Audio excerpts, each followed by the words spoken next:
Hello my dear friends, welcome to IACE, welcome to the Hindu Editorial Analysis cum Vocabulary Enrichment. So ఈ రోజు మనం 25th ఆగస్ట్కి సంబంధించినటువంటి కంటెంట్ని curate చేసి మీ ముందుకు తీసుకురావడం జరిగింది. So today we are going to discuss root word of the day, revision vocabulary, previous year question corner, editorial as well as vocabulary. Okay, దయచేసి వీడియోని చివరి దాకా చూడండి. మీ ఫ్రెండ్స్ ఎవరైనా ప్రిపేర్ అవుతుంటే స్ట్రగుల్ అవుతున్నారు అనుకోండి, సో వాళ్ళకి వీడియోని ఫార్వర్డ్ చేయండి. సో ఖచ్చితంగా మనకి ఇంకా వ్యూవర్షిప్ బాగా పెరగాలి. Because in order to sustain these videos we need more viewership. చాలామంది ఎక్కువ మంది చూడాలి. ఓకే, అందరికీ రీచ్ అవ్వాలి. ఎక్కువ రీచ్ అయితే we will discuss all these things today. So let's start our session అమ్మా. So root word of the డేతో స్టార్ట్ చేద్దాం. So root word of the day first ఏమంటున్నాడో చూద్దాం. సో ఈ వర్డ్స్ మీకు చాలా వరకు పరిచయం ఉన్న వర్డ్స్ అయి ఉండొచ్చు. కొన్ని okay, quinquennial, biennial, anniversary, annuity, annual కదా. So you are quite familiar with these words. Here you can clearly observe either anni or annu or enni. Okay, annu right, anni, enni చూసారా. సో anni, annu, enni. So this means occurring every అని చెప్పచ్చు. occurring in a cycle.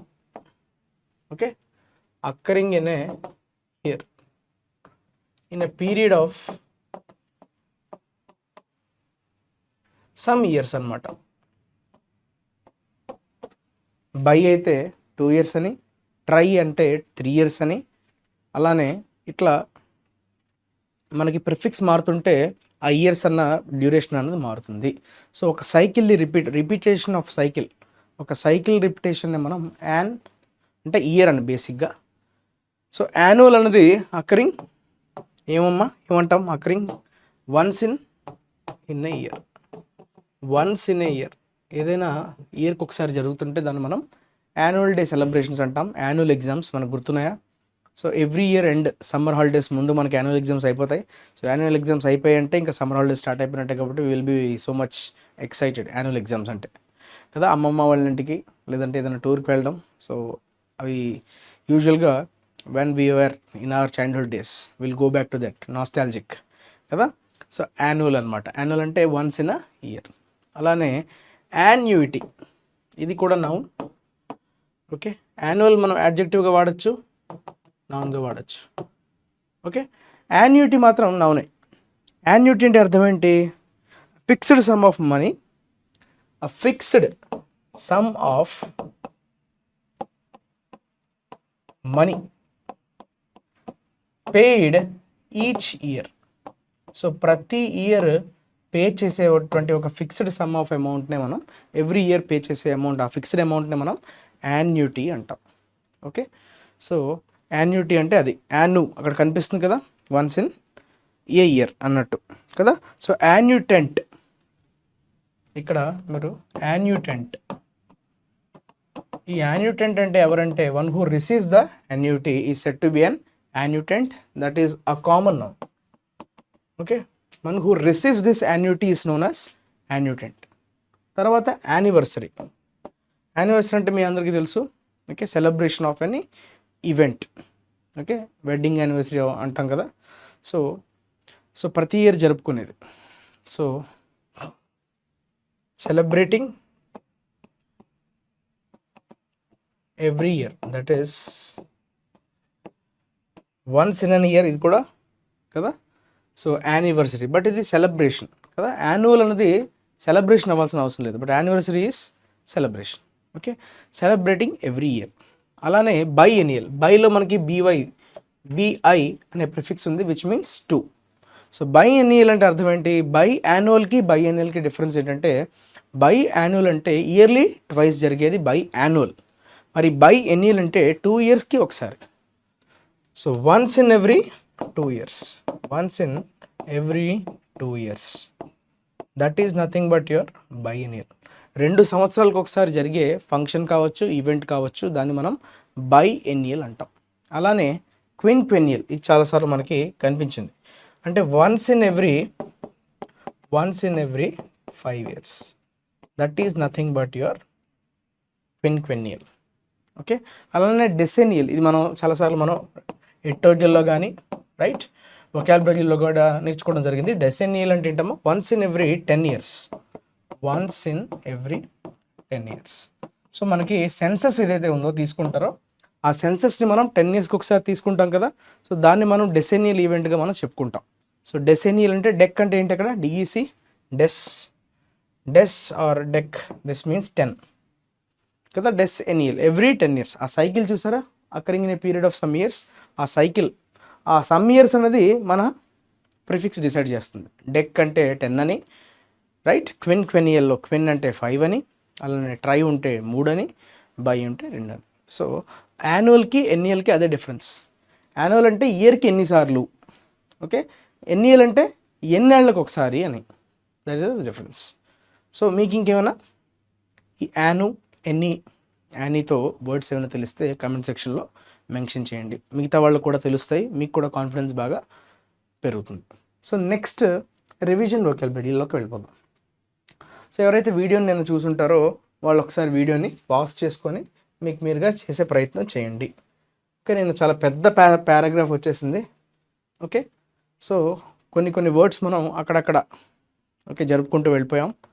Okay, lengthy passage, but still we will be able to do this. Okay, jubilant అన్నాడు first word, చూద్దాం.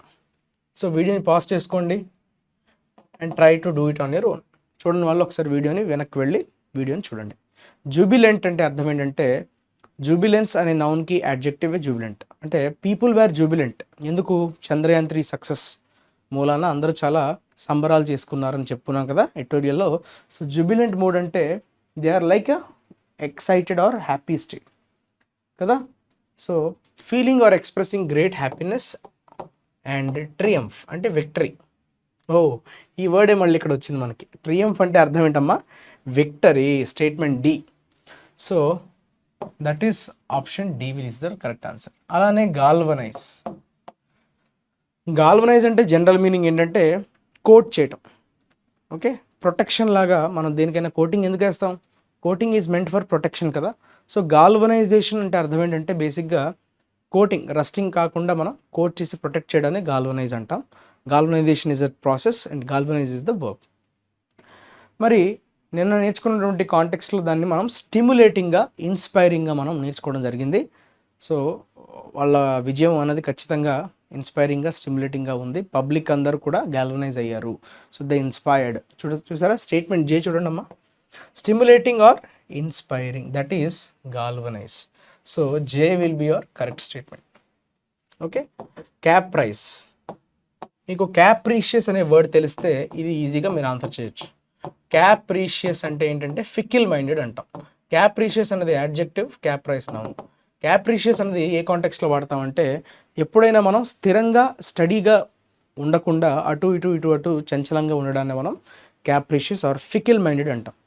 అంటే ఒక విషయం మీద మనం ఏదైతే డెసిషన్ తీసుకుంటామో దానికి కట్టుబడి ఉండకుండా ఓకే నిమిషంకో మాట చెప్పి okay we show or unsteadiness, మనం అన్స్టేబుల్గా ఉండేటట్లు ప్రవర్తించడాన్ని ఏమంటాం, క్యాప్రీషియస్ బిహేవియర్ అంటాం, లేదంటే క్యాప్రీషియస్ మైండ్ సెట్ అంటాం. సో ఆ క్యాప్రీషియస్ యొక్క నౌన్ ఫామే caprice. Okay, unpredictable change in behaviour. అయి చూడండి అమ్మా, అన్ప్రెడిక్టబుల్ చేంజ్ అంటే ఎప్పుడు సడన్గా ఎప్పుడు ఎలా మారిపోతామో ఎవరికి తెలియదు, right. So that is unpredictable behaviour which is caprice. Okay, so I that should be your correct statement. అలానే ట్రియంఫ్. ట్రియంఫ్ అంటే అనుకున్నాం కదా, a great victory or achievement. Statement A is your correct answer. Implication, ION suffix. Imply అనే verb మీ అందరికీ తెలుసు కదా. So what does the author imply అని అంటాడు కదా, అంటే ఇండైరెక్ట్గా ఏం చెప్పాలనుకుంటున్నారు author. So what do you infer from the passage. So infer అన్నది జనరల్గా ఇన్ఫర్ ఎవరు చేస్తారు, రీడర్ చేస్తాడు. ఇంప్లై ఎవరు చేస్తారు, ఆథర్ చేస్తాడు. So author will always imply and reader will always infer. So infer అంటే గ్రహించడం, ఇంప్లై అంటే ఏం సూచిస్తున్నాడు, ఆథర్ ఏం సూచించాడు. Okay, imply. సో ఆ ఇంప్లైయే నా నౌన్ ఫామే implication. Imply is your verb కదా. సో ఇంప్లికేషన్ అంటే ఇండైరెక్ట్గా చెప్పడం, ఏం చెప్పాలనుకున్నారు, ఏం చెప్పారు, right. The conclusion that can be, statement G చూడండి అమ్మా, the conclusion that can be drawn from something although it is not explicitly stated. Explicitly stated అంటే అర్థం ఏంటి? క్లియర్గా మెన్షన్ చేయడం. క్లియర్గా మెన్షన్ చేయకపోయినా మనం ఏం అర్థం చేసుకోవచ్చు అనే విషయాన్ని ఎక్స్ప్లిసిట్లీ అంటాం. ఓకే, ఇక్కడ ఎక్స్ప్లిసిట్కి ఆపోజిట్ ఏమవుతుందంటే ఇంప్లిసిట్ అవుతుంది. ఓకే, ఇంప్లిసిట్ అంటే క్లియర్గా మెన్షన్ చేయకపోవడం, ఎక్స్ప్లిసిట్ అంటే క్లియర్గా మెన్షన్ చేయడం. That is explicit and implicit. Okay, so G will be your correct statement. So implication అంటే G. Demise noun. Okay, demise అంటే కొలాప్స్, చనిపోవడం, death, that is demise. Okay, అంటే ఎండ్ ఆఫ్ ద సంథింగ్, దీని ఎండ్నైనా సూచించేటప్పుడు పర్సన్స్కి సంబంధించి మనం his demise, okay, made us very pathetic. Okay, మాకు చాలా బాధని కలిగించింది అతని మరణం. సో డిమైజ్ అనేది చావు అనే మీనింగ్ వస్తుంది. అలానే ఒక ప్రాసెస్ ఎండ్ అయిపోయిందనే మీనింగ్లో కూడా మనం డిమైజ్ని వాడచ్చు. నిన్న ఎడిటోరియల్ మనకి డిమైజ్ వచ్చింది. అంటే చంద్రయాన్ 2 లాస్ట్ కాంటాక్ట్ కొన్ని కిలోమీటర్స్ సమ్ 2.1 కిలోమీటర్స్ ఎంత దూరంలోనో ఇస్రోతో సంబంధాలు తెగిపోయి, కమ్యూనికేషన్ వ్యవస్థ కదా. సో అప్పుడు డిమైజ్ అనే పదం వచ్చింది. the end of the operation or existence of something.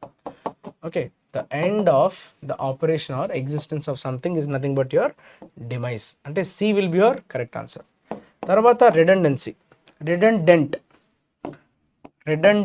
adjective. Redundant ante entante అవసరం లేనిది. ఓకే, ఆ ఇన్ఫర్మేషన్ మనకి అవసరం లేదు, దాన్ని అనవసరంగా వాడాలి అంటే దాన్ని తొలగించాలి. Which is not of any use. అనవసరంగా దాన్ని చేర్చడం, దాని యూజ్ లేకపోవడాన్ని మనం redundancy అంటాం.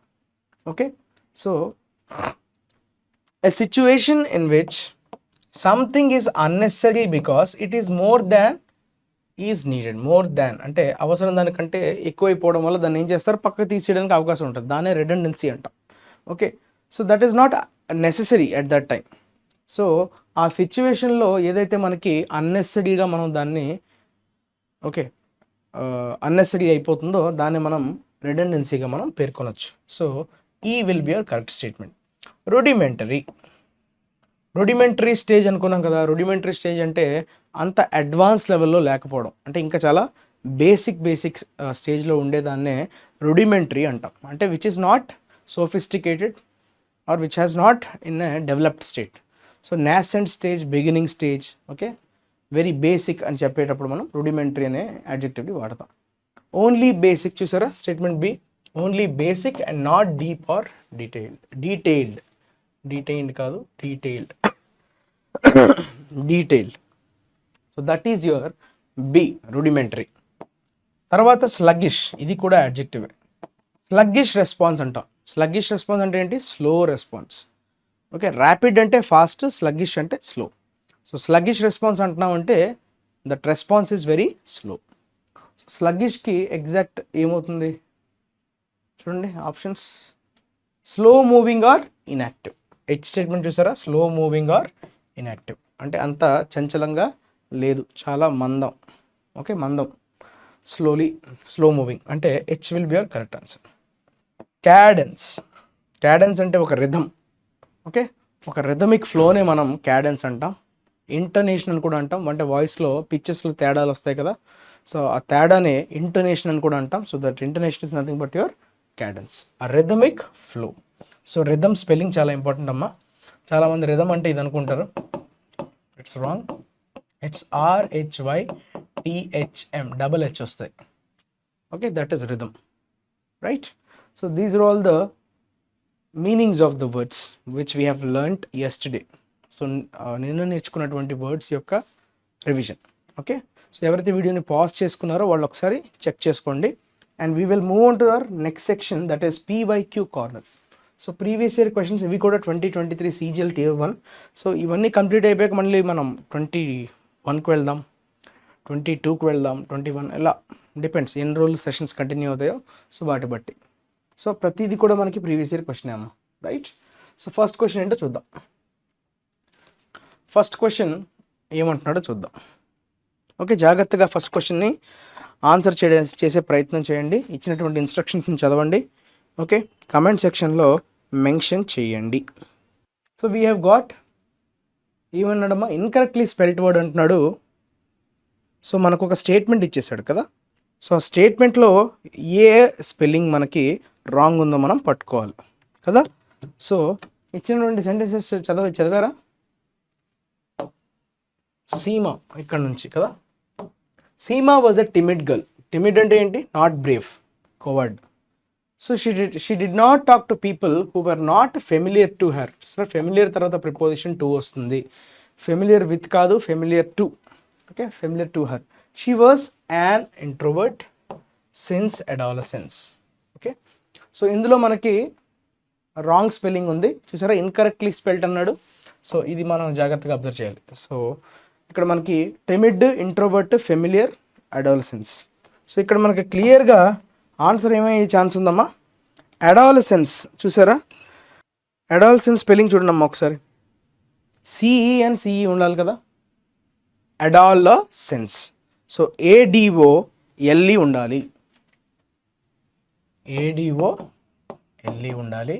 SCENCE, SCENCE, that is nothing but your adolescence, అంటే కౌమార దశ అంటాం కదా. So this is the right spelling.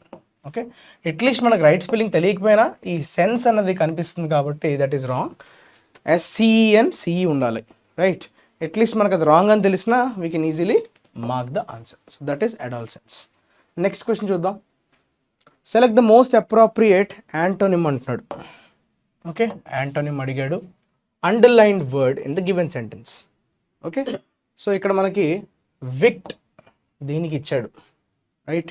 So that is your underlined word. And now you have to find the right antonym of that wicked. Wicked is an adjective కదా.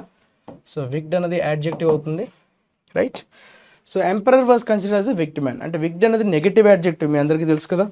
So wicked అనేది negative adjective, దానికి antonym అన్నాడు కాబట్టి ఖచ్చితంగా positive వర్డే అయి ఉండాలి, అంతేనా కదా. సో ఇచ్చిన ఆప్షన్స్ని జాగ్రత్తగా అబ్జర్వ్ చేయండి. ఓకే, సో అందులో మనకి వర్డ్ నెగటివ్ కాబట్టి, మన వర్డ్ నెగటివ్ కాబట్టి దాని యాంటోనిమ్ ఖచ్చితంగా పాజిటివ్ అవుతుంది. వైల్ అంటే ఏంటి? VILE, extremely unpleasant. Something which is extremely unpleasant is called while. Okay, fears అంటే మీ అందరికీ తెలుసు, చాలా కోపంగా, ఫియర్స్. Okay, Savage. సావేజ్ అంటే ఏంటి? Ravage, savage, SAVAGE. సావేజ్ అనే వర్డ్ కూడా మనకి నెగిటివ్ కాంటెక్స్లో వాడతామా, పాజిటివ్ కాంటెక్స్లో వాడతామా? సావేజ్ అనే వర్డ్ ఫెరోషియస్ అనే మీనింగ్ వస్తుంది. అంటే ఫియర్స్ ఈ రెండు ఆల్మోస్ట్ సినోనిమ్స్ అనమాట. Fierce and savage both are synonyms. అంటే CD ఖచ్చితంగా ఆన్సర్ కాదు, ఎందుకంటే మన వర్డ్ కూడా పాజిటివ్ అయి ఉండాలి.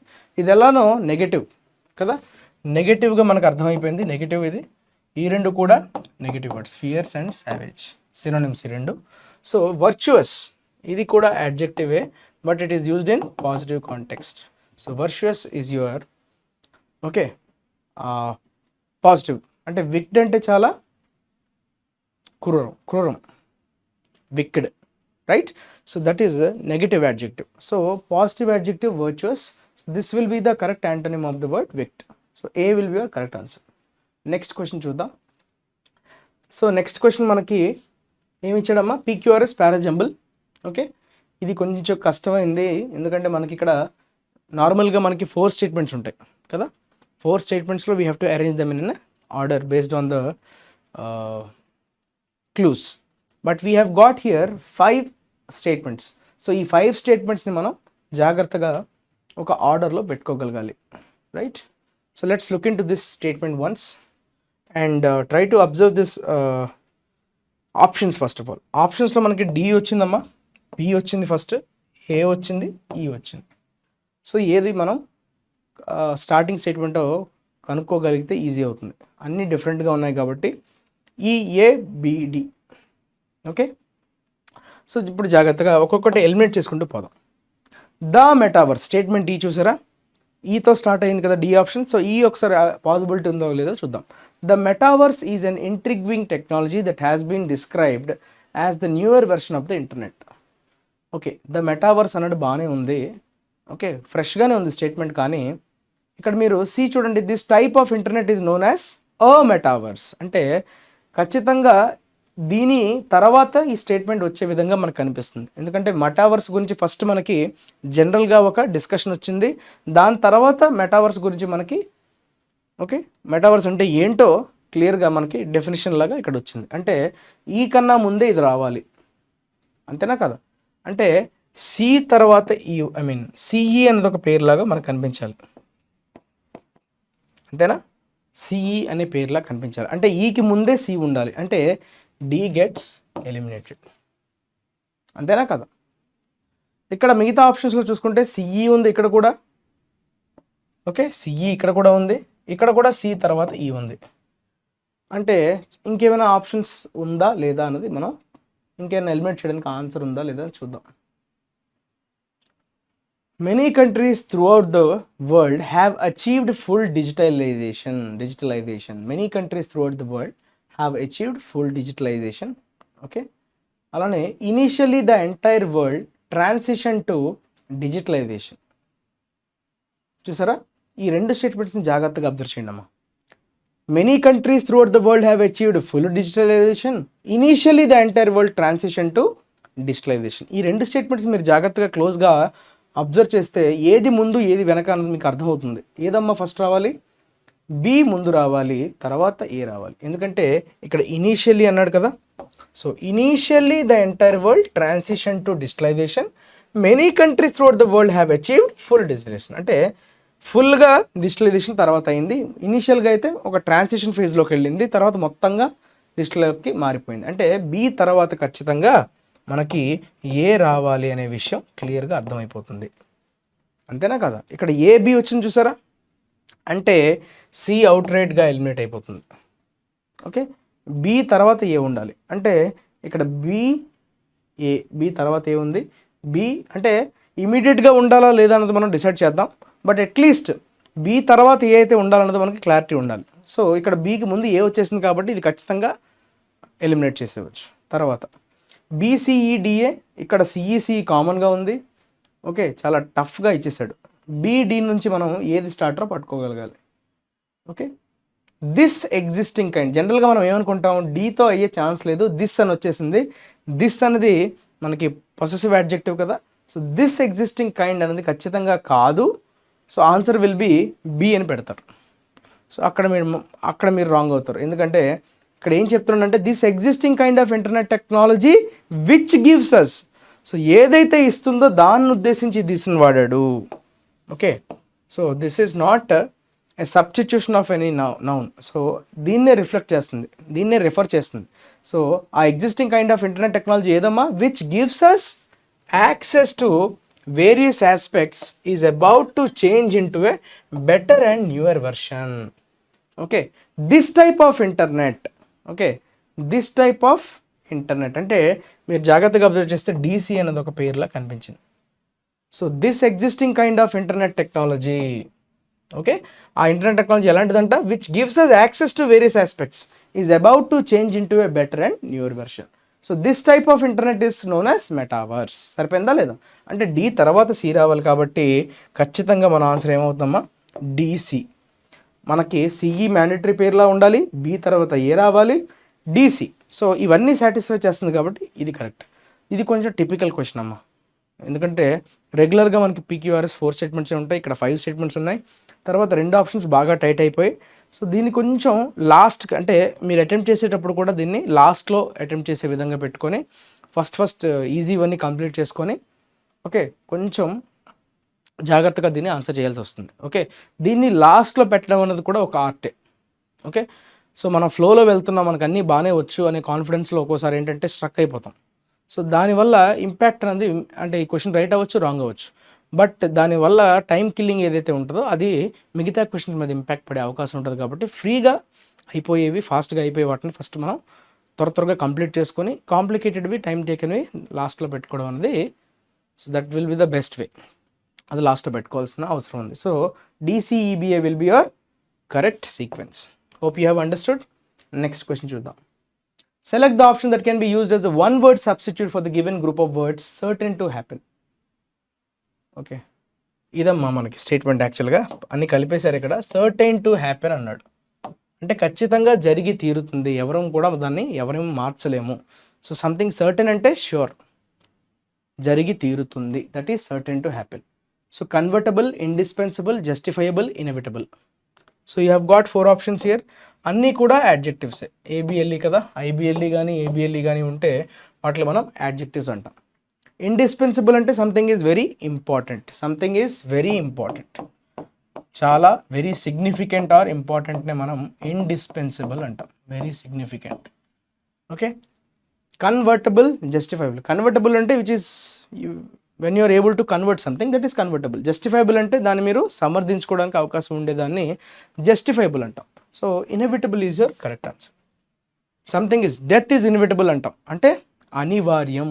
తెలుగులో ఏమంటామమ్మా? అనివార్యం. That is inevitable, certain to happen, you cannot change.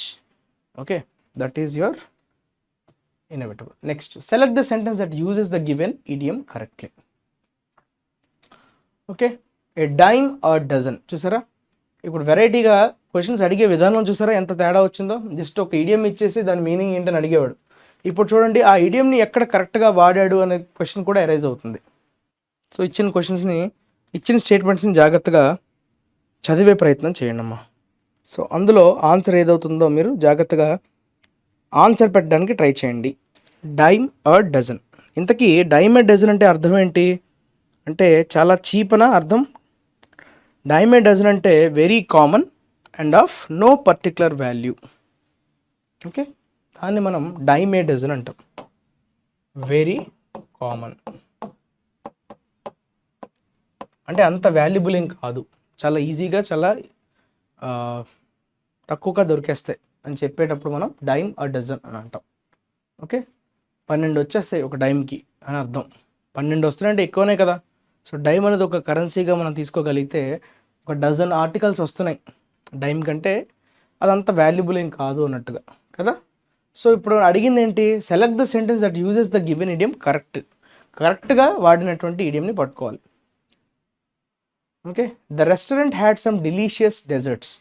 Dessert డెలిషియస్గా ఉంటే okay, that were a dime a dozen. Okay, so dime a dozen ఎట్లా అవుతాయి? డెలిషియస్ డెజర్ట్స్ అంటున్నాడు కదా, రెస్టారెంట్ ఎవడు తక్కువగా ఎందుకు ఇస్తాడు? ఇవ్వడు కదా.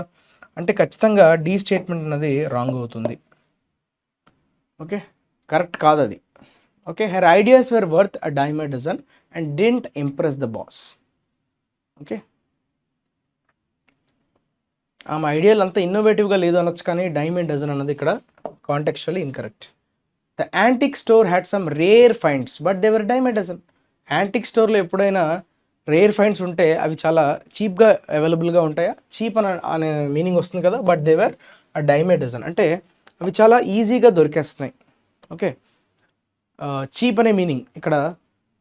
యాంటిక్ స్టోర్ అన్నాడు కదా, యాంటిక్ స్టోర్ అంటే అర్థం ఏంటి? యాంటిక్ పీసెస్ అన్నీ అక్కడ ఉంటాయి, ఎప్పుడో పురాతన కాలానికి సంబంధించినటువంటి కొన్ని ఐటమ్స్ అక్కడ దొరుకుతాయి అనమాట. సో యాంటిక్ పీసెస్ ఎప్పుడు మనకి వాల్యుబుల్ అవి, so they cannot be cheap. So ఇది చూడండి, అంటే ఏ చూడండి ఒకసారి, the concert tickets were dime a dozen and sold out quickly. Okay, చీప్గా ఉన్నాయి కాబట్టి త్వరగా అయిపోయాయి, అంటే ఇది కొంచెం సాటిస్ఫై చేస్తుంది. అంటే statement a is very common and cheaply available. Okay, that is your dime or dozen. Okay, అది మనకి కరెక్ట్ స్టేట్మెంట్ అవుతుంది, which use the idiom in a correct way. Identify the sentence that correctly uses the indefinite article అన్నాడు. చూసారా, అడిగే question చూడండి ఎలా అడుగుతున్నాడు.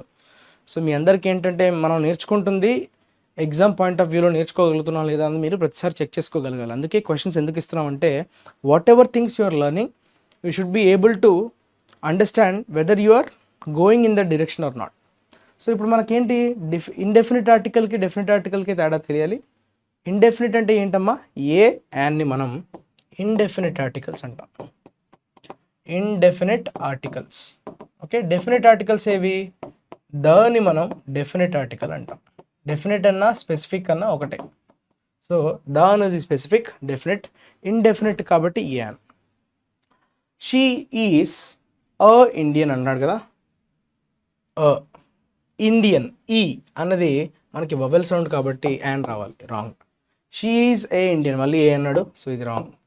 She is an Indian artist married to అ, ఇక్కడ యూరోపియన్లో మనకి vowel sound రావట్ల. You.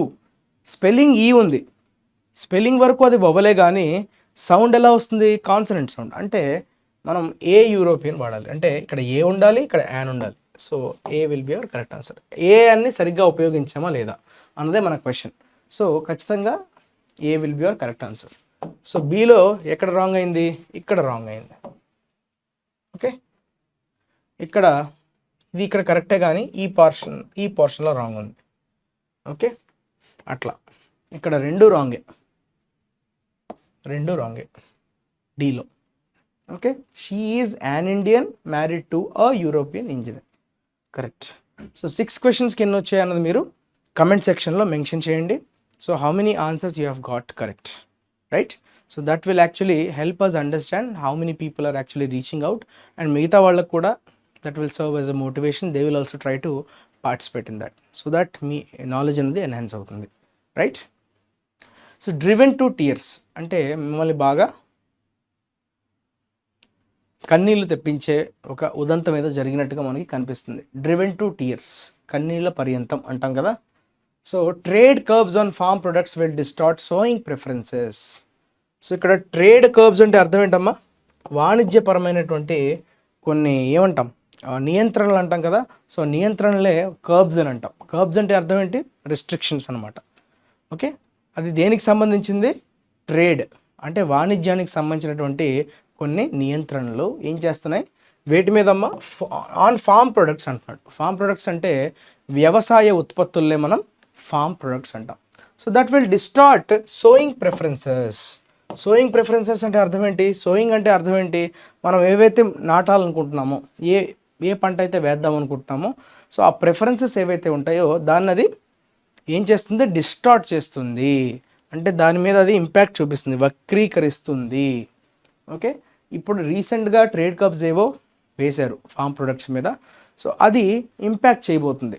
Sowing preferences అంటే ఏ మొక్కలు వేయాలి, ఏ పంట మనం వేయాలనే ప్రిఫరెన్స్ ఏదైతే రైతు పెట్టుకుంటాడో, సో దాన్ని అది ఇంపాక్ట్ చేస్తున్నట్టుగా మనకు కనిపిస్తుంది. That will distort. ఓకే, డిస్టార్ట్లో నెగిటివ్ వర్డ్ కదా. డిస్టార్ట్ అంటే అక్కడ వక్రీకరించడం అనే మీనింగ్ వస్తుంది. So once let us understand the passage by reading it. Go through the passage once. Let's go through the passage, amma. With consumer food prices rising 11.5% in July, likely the third highest since the current retail inflation data series began in 2014, the government last Saturday made yet another gambit to arrest prices. Okay, ఇక్కడ మనకి gambit అనే word వచ్చింది చూసారమ్మా. అలానే arrest contextual meaning తెలియాలి, gambit meaning తెలియాలి. So consumer food prices ఒక్కసారిగా వినియోగదారుడి ఆహారానికి సంబంధించినటువంటి ఈ ధరలు ఏవైతే ఉన్నాయో ఒక్కసారిగా 11.5% అనేది పెరగడం జరిగింది. జూలై నెల వరకు చూసుకుంటే, జూలై మంత్ వరకు చూసుకుంటే ఎంత రైజ్ అయిందమ్మా? 11.5% పెరిగిందంట. That is the third highest అంట. ఇప్పటి వరకు అది నమోదైనటువంటి గణాంకాల్లో చూసుకుంటే 11.5% అనేది థర్డ్ హైయెస్ట్. ఎప్పటి నుంచి? Since the current retail inflation data series. ద్రవ్యోల్బణం కదా ఇన్ఫ్లేషన్. సార్ రీటైల్ ఇన్ఫ్లేషన్ అంటే కన్జ్యూమర్ కదా. సో కన్జ్యూమర్ కాబట్టి రీటైల్ ఇన్ఫ్లేషన్ అంటాం దాన్ని. Okay, so retail inflation data 2014లో బిగిన్ అయింది. సో అప్పటి నుంచి చూసుకుంటే ఈ 11.5% ప్రైస్ రైజ్ అనేది థర్డ్ హైయెస్ట్గా పేర్కొంటున్నాడు. సో గవర్నమెంట్ లాస్ట్ సాటర్డే ఏం చేసింది? Made yet another gambit. Gambit అంటే అక్కడ అర్థం ఏంటంటే ప్లాన్ అని అర్థం. ఒక స్కీమ్ని కానీ ప్లాన్ కానీ ప్రకటించింది అని చెప్తున్నాడు. ఓకే, ఆ స్కీమ్ని ప్లాన్నే మనం గ్యాంబిట్ అనే పదంతో వాడతాం. Okay, gambit is a noun which means a scheme or a plan to arrest prices అన్నాడు. అరెస్ట్ అంటే మనం ఏమనుకుంటాం? ఉంది అరెస్ట్ అంటే బంధించడం అనే మీనింగ్ ఉంది. పోలీసులు అరెస్ట్ చేస్తారు కదా క్రిమినల్స్ని, ఆ మీనింగ్ ఉంది. అలానే అరెస్ట్ ప్రైజెస్ అంటే ప్రైజెస్ని అదుపు చేయటం, కంట్రోల్ చేయడం అనే మీనింగ్. సో అరెస్ట్ని మనకి హోమోనిమ్స్గా చాలా చాలా మీనింగ్స్ ఉంటాయి. అందులో ఇక్కడ ఉన్నటువంటి కాంటెక్స్చువల్ మీనింగ్ ఏంటమ్మా? So contextual meaning is very important. మీకు ఎగ్జామ్స్లో ఆ పలానా అరెస్ట్ అనే పదానికి ఆ పారాగ్రాఫ్లో what will be the meaning of the word arrest as used in the context of the passage అనే క్వశ్చన్ మనకి కనిపించవచ్చు. సో అరెస్ట్ అంటే అక్కడ కంట్రోల్ అనే మీనింగ్ వస్తుంది. సో గవర్నమెంట్ అన్న లాస్ట్ సాటర్డే ఒక ప్లాన్ ఏదో అనౌన్స్ చేసింది. దేనికోసం? ధరల్ని నియంత్రణలో పెట్టడానికి. 40% export levy on onion exports was imposed with immediate effect till at least December 31st. అయితే ఆ గ్యాంబిట్ ఏంటమ్మా, ఆ స్కీమ్ ఏంటంట, 40% ఎక్స్పోర్ట్ లెవీ అనేది ఒక ట్యాక్స్ అనమాట. లెవీ అంటే ఇక్కడ అర్థం ఏంటి? ఒక ట్యాక్స్, ఎక్స్పోర్ట్ ట్యాక్స్ లాంటిది. సుంకం అంటాం కదా తెలుగులో, ఆ సుంకాన్ని లెవీ అంటాం. సో 40% ఎక్స్పోర్ట్ లెవీని ఓకే ఎగుమతి సుంకం అంటారు. ఎక్స్పోర్ట్ లెవీ అంటే ఎగ్జాక్ట్గా తెలుగులో చెప్పాలంటే ఎగుమతి సుంకం. అయితే ఆనియన్ ఎక్స్పోర్ట్స్ మీద 40% అన్నది ఎగుమతి సుంకం వేశారంట, ఇంపోజ్ చేసిందంట గవర్నమెంట్. అది కూడా ఇమ్మీడియట్ ఎఫెక్ట్, అంటే ఇమ్మీడియట్గా దాన్ని అమల్లో పరచాలి, అంటే పలానా డేట్ నుంచి స్టార్ట్ అవబోతుంది కాకుండా ఇమ్మీడియట్గా దాన్ని అమలు పరచాల్సినటువంటి అవసరం ఉంది. అది కూడా December 31st వరకు అది కంటిన్యూ అవుతుంది అన్నట్టుగా ప్రకటించింది government. This move follows curbs on non-basmati rice shipments outside India in July and stock limits on pulses and wheat imposed in June.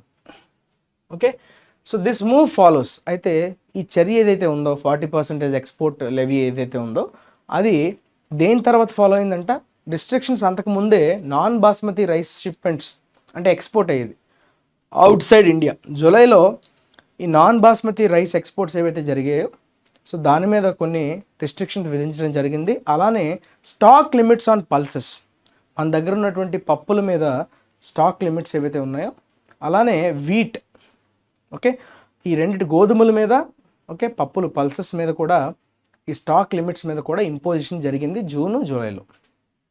Okay, ఈ రెండు అయిన తర్వాత ఇప్పుడు దీని మీద 40% ఎక్స్పోర్ట్ లెవీ అనేది December 31st వరకు విధించాలని గవర్నమెంట్ నిర్ణయించింది. So onion exports which grew 65% last year accounted for 8% of total domestic production. So మనం టోటల్ డొమెస్టిక్ ప్రొడక్షన్ అంటే మనం మన ప్రాంతంలో మన కంట్రీ లోపల ప్రొడ్యూస్ చేస్తున్నటువంటి ప్రొడక్షన్ ఏదైతే ఉందో అందులో 8% దేనికి కాంట్రిబ్యూట్ అమ్మా, సో ఎక్స్పోర్ట్స్ రూపంలో వెళ్ళిపోతుంది. 8% బయటికి వెళ్తుంది ఎక్స్పోర్ట్ రూపంలో, మిగతా 92% ఇంటర్నల్ కన్జంప్షన్. ఓకే, కానీ ఈ ఎక్స్పోర్ట్స్ అనేవి 65%. లాస్ట్ ఇయర్ చూసుకుంటే కనుక ఒక్కసారిగా 65% గ్రోత్ అనేది కనిపించింది అనమాట. అంటే ఎక్స్పోర్ట్స్కి డిమాండ్ పెరిగింది. ఓకే, 65% పెరిగిందంట. On Sunday the government also announced A hike in buffer stocks of the curry essential అంటే అర్థం ఏంటి, ఇక్కడ ఆనియన్ గురించి చెప్తున్నాడు. సో ప్రతి కర్రీలో అది ఇంటిగ్రల్ పార్ట్ కాబట్టి కర్రీ ఎసెన్షియల్ అని చెప్తున్నాడు ఇండైరెక్ట్గా. Okay, buffer stocks by 2 lakh metric turns. Okay, the curry essential అని మళ్ళీ అన్నాడు చూసారా. ద కర్రీ ఎసెన్షియల్ అంటే ఇట్ ఈస్ రిఫరింగ్ టు ఏంటమ్మా, ఆనియన్స్ని రిఫర్ చేస్తున్నట్టుగా మనం అర్థం చేసుకోవాలి. The curry essential. Okay, 2 lakh metric turns ఆ బఫర్ స్టాక్కి ఏంటి, బఫర్ అంటే అర్థం ఏంటి, ఎప్పుడైనా మనకి షార్టేజ్ వచ్చినప్పుడు దాన్ని వాడుకోవాలి. So that is your buffer stock, అంటే అది అవసరమైనప్పుడు వాడుకోవడానికి. ఓకే, సప్లైలోకి వెళ్ళకుండా సప్లై చైన్లోకి వెళ్లకుండా మెయింటైన్ చేయడం బఫర్ స్టాక్. సో హైక్ అనేది అనౌన్స్ చేసింది గవర్నమెంట్. 2 lakh మెట్రిక్ టన్స్ ఒక్కసారిగా మన దగ్గర స్టాక్ ఉంచాలన్నట్టుగా నిర్దేశించింది. Onion traders and farmers in the midst of the first upturn in prices after almost 2 years were not impressed. అయితే ఈ చర్య వల్ల ఈ onion traders, okay onion traders కావచ్చు, అలానే ఫార్మర్స్ కావచ్చు, రైతులు తీవ్రమైనటువంటి okay they were not at all happy, were not impressed. ఆ డెసిషన్తో వాళ్ళు ఏమాత్రం కూడా ఇంప్రెస్ కాలేదు. ఎందుకంటే ఆల్మోస్ట్ 2 years వరకు ఇంత అప్టర్న్ జరగలేదు, ప్రైసెస్ ఒక్కసారిగా ఇంతగా పెరగలేదంట. First upturn in prices. Markets were shut in protest in Nashik. So నాసిక్లో ఉన్న మార్కెట్స్ అన్నీ ఈ గవర్నమెంట్ యొక్క నిర్ణయానికి వ్యతిరేకంగా so they have shut, close చేసేసారు. Asia's largest onion trading hub. చూసారా, నాసిక్ అంట ఏషియాలోనే లార్జెస్ట్ ఆనియన్ ట్రేడింగ్ హబ్. ఇది మీకు జిఎస్ పాయింట్ ఆఫ్ వ్యూలో కూడా చాలా important. Okay, which is Asia's largest onion trading hub అనే క్వశ్చన్ కూడా మీకు రావచ్చు. సో దాని ఆన్సర్ ఏమవుతుంది, Nasik. As farmers feared a glut and price crash. So ఖచ్చితంగా ఫార్మర్స్ బాగా భయపడ్డారు. ఏమని? సో ప్రైస్ అనేది బాగా క్రాష్ అయ్యే అవకాశం ఉందేమో అని ఒక భయాన్ని వాళ్ళు ఆందోళనని వ్యక్తం చేశారు farmers. Okay okay abundant supply, excessively abundant supply అంటే సర్ప్లస్ కానీ ఎక్సెస్, సర్ప్లస్. ఓకే సర్ప్లస్, దీనే మనం గ్లట్ అంటాం. ఒక్కసారిగా సర్ప్లస్ అయితే ఏమవుతుంది? ప్రైస్ అనేది క్రాష్ అయిపోతుంది కదా. తక్కువ అమౌంట్, మన దగ్గర సప్లై తక్కువ ఉంటేనే కదా డిమాండ్ ఎక్కువైపోయి ప్రైసెస్ పెరుగుతాయి, మన టొమాటోస్ విషయంలో జరిగినట్టుగా. కానీ ఇప్పుడు గ్లట్, ఒక్కసారిగా స్టాక్స్ పెరిగిపోతే ఏమవుతుంది? సో ప్రైసెస్ పడిపోయే ప్రమాదం ఉందని ఫార్మర్స్ భయపడుతున్నారు. Okay next, Maharashtra and Madhya Pradesh account for almost, చూసారా చాలా మంచి మంచి ఫ్యాక్ట్స్ కనిపిస్తున్నాయి మనకి ఈ ఎడిటోరియల్ ద్వారా, right? So English point of view, vocabulary point of వ్యూలోనే కాదు, okay general studies point of వ్యూలో కూడా ఇది చాలా మనకి హెల్ప్ అయ్యేలాగా కనిపిస్తుంది. So Maharashtra and Madhya Pradesh account for almost 60% of India's onion supplies. అంటే ఇండియాలో వచ్చే ఆనియన్ సప్లైస్ ఎక్కడైతే జరుగుతున్నాయో 60%, హాఫ్ కన్నా ఎక్కువ ఓన్లీ మహారాష్ట్ర మధ్యప్రదేశే కాంట్రిబ్యూట్ చేస్తాయంట 60% onion supplies. And the deficient rainfall this month in parts of the states after excess rains in July had put a question mark on the moisture sensitive tubers prospects this kharif season. అయితే ఏదైతే మొన్న rainfall అనేది తగ్గిపోయిందో, deficient rainfall this month in parts of the states, అంటే కొన్ని ప్రాంతాల్లో, ఈ రెండు స్టేట్స్ అంటే మహారాష్ట్ర మధ్యప్రదేశ్లో కొన్ని ప్రాంతాల్లో మనకి డెఫిషియంట్ రెయిన్ఫాల్ అనేది కనిపిస్తుంది. ఆఫ్టర్ ఎక్సెస్ రెయిన్స్, జూలైలో ఎక్సెస్ రెయిన్స్ జరిగింది, కానీ ఈ మంత్లో ఒక్కసారిగా డెఫిషియంట్ రెయిన్ఫాల్ వచ్చేసింది. సో దీనివల్ల ఏం జరిగింది? మాయిశ్చర్ సెన్సిటివ్, ఓకే తేమ అనేది కొంచెం అటు ఇటు అయింది తేమ కదా, moisture sensitive tubers prospects. Okay so prospects అన్నవి ఒక్కసారిగా కొంచెం తేడాగా ఉంది దిస్ ఖరీఫ్ సీజన్, ఈ kharif season. So these worries likely triggered the recent uptick in onion prices from around 23 a kilo 2 months ago to over 31 by this Monday. So ఇవన్నీ, ఈ worries అనేవి దేనికి దారి తీసాయంట? ఈ రీసెంట్ అప్టిక్ అంటే ఇక్కడ అర్థం ఏంటమ్మా? Recent rise in price. Okay uptick అంటే ఇంక్రిమెంట్ అనే మీనింగ్ వస్తుంది. సో ఆనియన్ ప్రైసెస్ ఒక్కసారిగా 23 a kilo నుంచి 31 a kiloకి మారిపోయింది 2 months గ్యాప్లో. Okay so these worries likely triggered. So అవి ఈ అప్టిక్ అవ్వడానికి, ఆనియన్ ప్రైసెస్ పెరిగిపోవడానికి కారణంగా మనం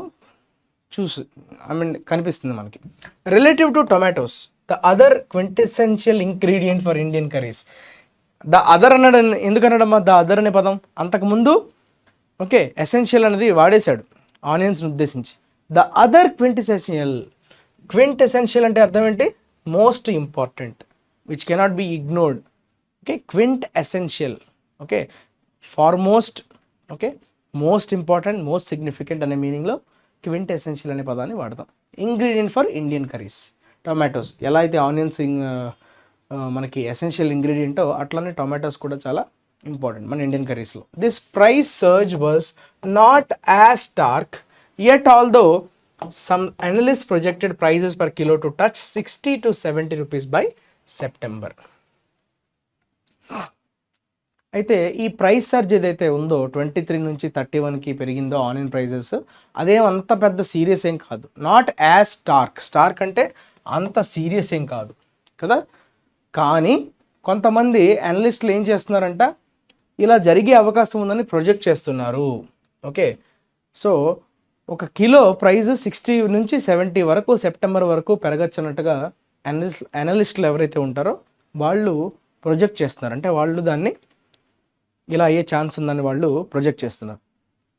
to quell onion farmers displeasure at the export levy imposed without a floor price, Food and Consumer Affairs Minister Piyush Goyal on Tuesday promised that onions will be purchased at a historical high price of 2,410 per quintal and buffer stock procurements will be ramped up further if needed. Okay అయితే దీనివల్ల చాలామంది onion farmers చాలా నిస్సహాయతలో ఉన్నారు. Okay చాలా డిసప్పాయింట్మెంట్లో ఉన్నారు కదా. So వాళ్ళని కొంచెం శాంతింప చేయడానికి, క్వెల్ అంటే ఏంటి? సో దాన్ని న్యూట్రలైజ్ చేయడం, ఓకే దాన్ని కంప్లీట్గా తగ్గించే ప్రయత్నం చేయండి. To quell the displeasure of the onion farmers. దేనికి? ఈ ఎక్స్పోర్ట్ ఏవైతే లెవీ అనేది ఇంపోజ్ చేసింది కదా గవర్నమెంట్, దానివల్ల ఆనియన్ ఫార్మర్స్ చాలా బాధలో ఉన్నారు. They are in displeasure. So imposed without a floor price అన్నాడు. ఫ్లోర్ ప్రైజ్ అంటే అర్థం ఏంటమ్మా? మినిమం ప్రైజ్ని మనం ఫ్లోర్ ప్రైజ్ అని అంటాం. Okay, the lowest price at which a product can be sold. The lowest price at which a product can be sold is nothing but your floor price.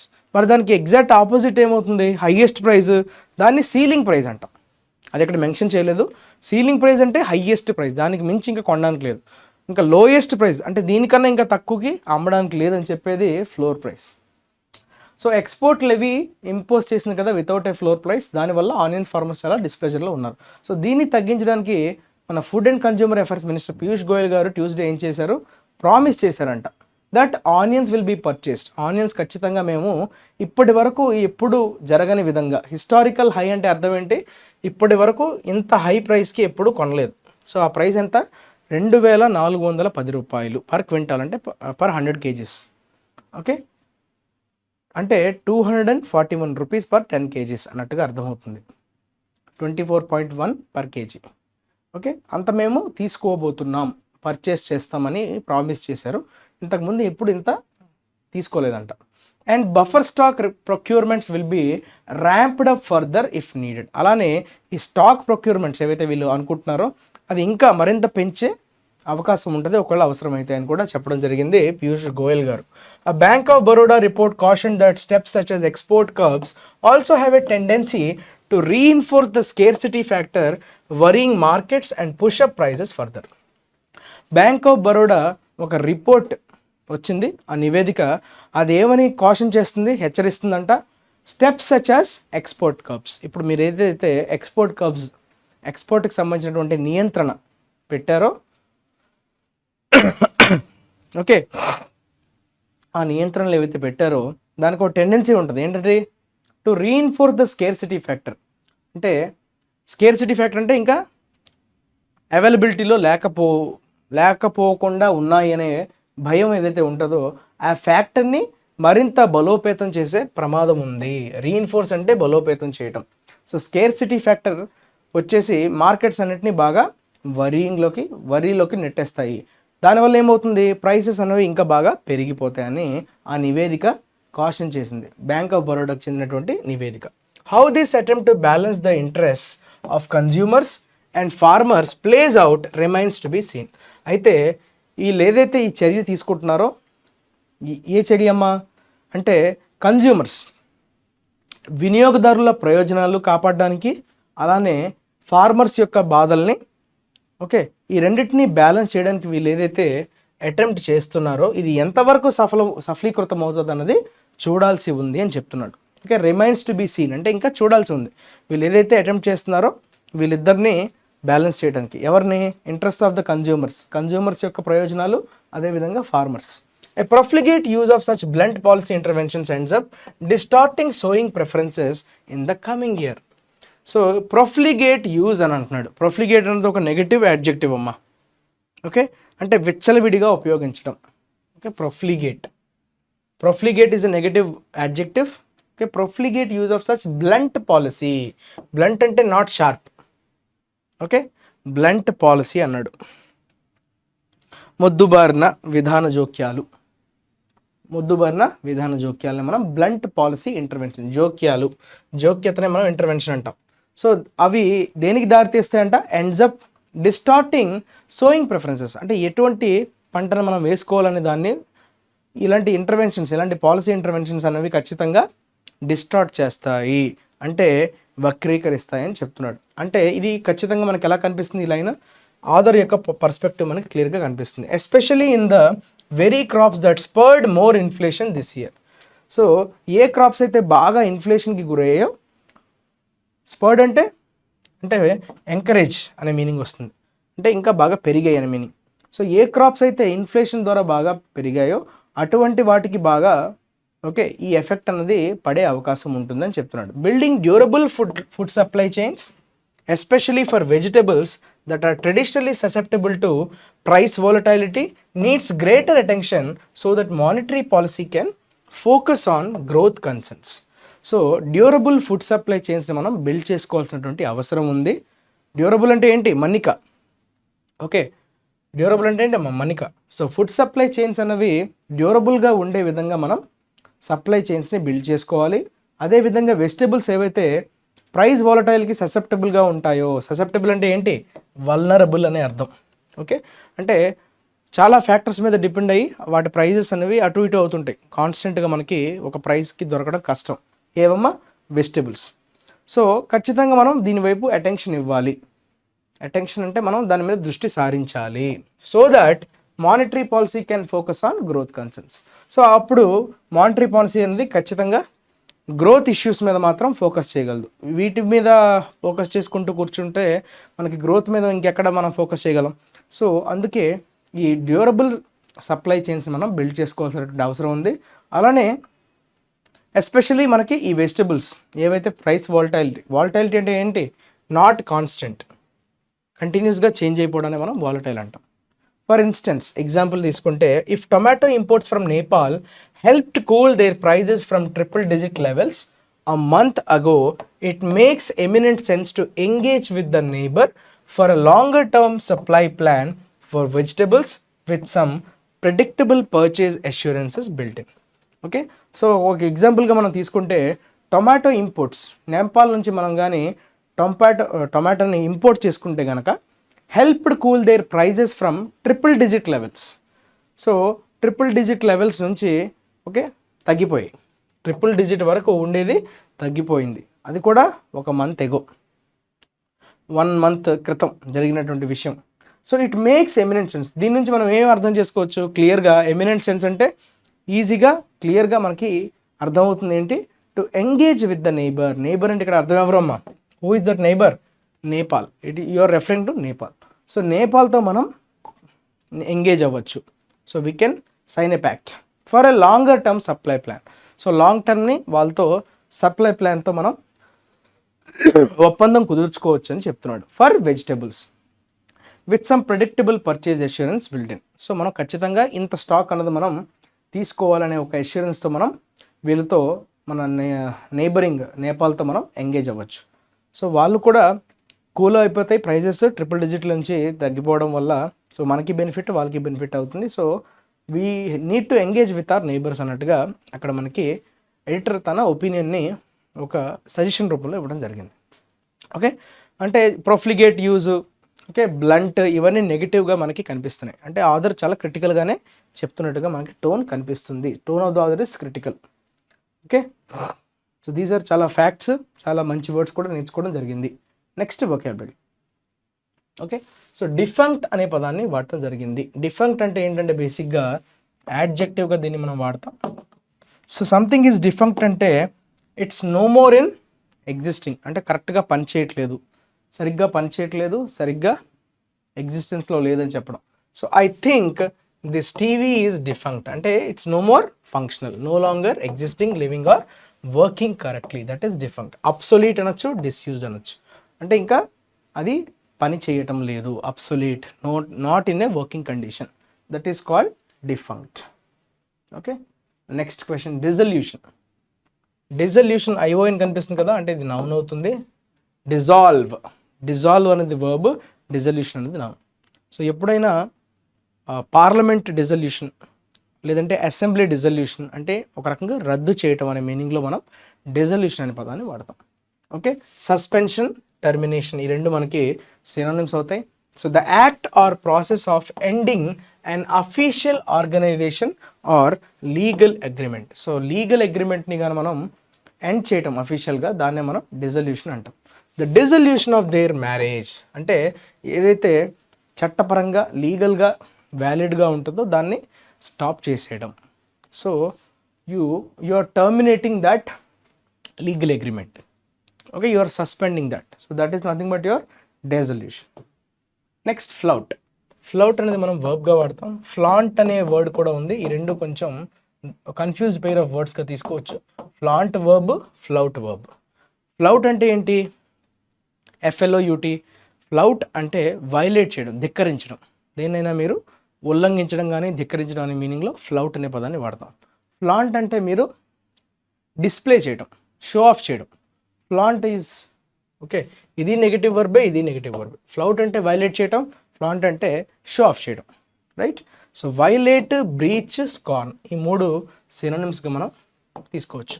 Many motorcyclist flout the law by not wearing helmets. Helmets వేసుకోకుండా వాళ్ళు flout చేస్తారు, violate చేస్తారు. To intentionally not obey rule, law or custom, that is nothing but your flout. Okay, next nexus. Nexus అనేది మనం నౌన్గా తీసుకుంటాం, అంటే connection అనమాట. Nexus అంటే బేసిక్గా ఏంటమ్మా అర్థం? సో వాళ్ళ మధ్య ఉన్నటువంటి ఒక కనెక్షన్నే మనం నెక్సస్ అంటాం. ఓకే, లింక్ అనొచ్చు, బాండ్ అనొచ్చు. The Nexus between industry and political power. So వారిద్దరి మధ్య ఉండేటువంటి ఆ కనెక్షన్నే మనం నెక్సస్ అంటాం. ఆ connection or series of connections linking 2 or more things. So ఒకటి కానీ రెండు 2 or more థింగ్స్ని కనెక్ట్ చేసి లింకింగ్నే మనం ఏమంటాం? నెక్సస్ అంటాం. Next tycoon. టైకూన్ అన్నది మనం ఓకే జనరల్గా ఒక తుఫాన్లా అన్న టైకూన్ అనుకుంటాం, అంటే వెరీ పవర్ఫుల్ అని చెప్పడానికి. ఓకే, సో టైకూన్ అనేది జనరల్గా క్రమేణా ఎలా మారిపోయిందంటే తీవ్రమైనటువంటి తుఫాన్ను ఉద్దేశించి మనం టైకూన్ అనే పదాన్ని వాడేవాళ్ళం. దాన్ని మెల్లమెల్లగా strong business person, industrialist, rich business పర్సన్ని ఉద్దేశించి కూడా మనం టైకూన్గా దాన్ని వాడడం స్టార్ట్ చేసాం. అదొక కామన్ నౌన్గా వాడటం జరిగింది. ఆ న్యూస్ పేపర్ టైకూన్ అంటే మనకి అందరికీ తెలుసు కదా, రామోజీరావు గారు. So he's a newspaper tycoon. Okay, చాలా పెద్ద వ్యాపారవేత్త.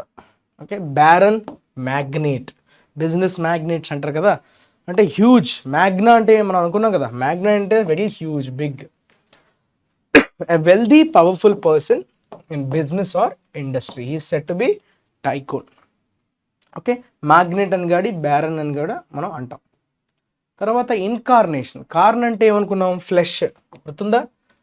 కార్నివోరస్లో కార్న్ అంటే ఫ్లెష్. ఇన్కార్నేషన్లో ఐఓఎన్ ఉంది కాబట్టి అది నౌన్ అవుతుంది. ఇన్కార్నేషన్ అంటే మనం ఒక హ్యూమన్ బాడీ రూపంలో, ఓకే హ్యూమన్ బాడీ అంటే ఏంటి? రక్త మాంసాలే కదా.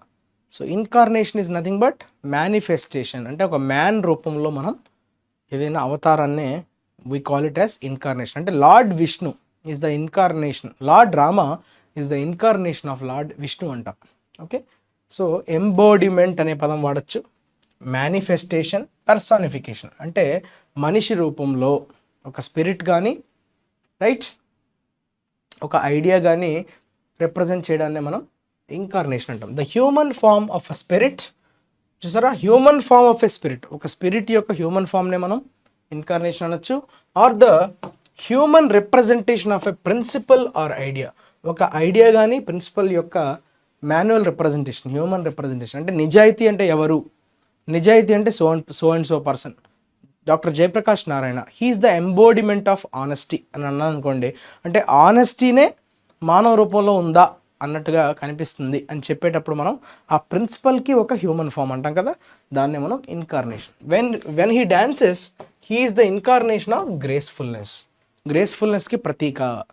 Embodiment, manifestation, personification, these are all the synonyms with incarnation. Back seat driver.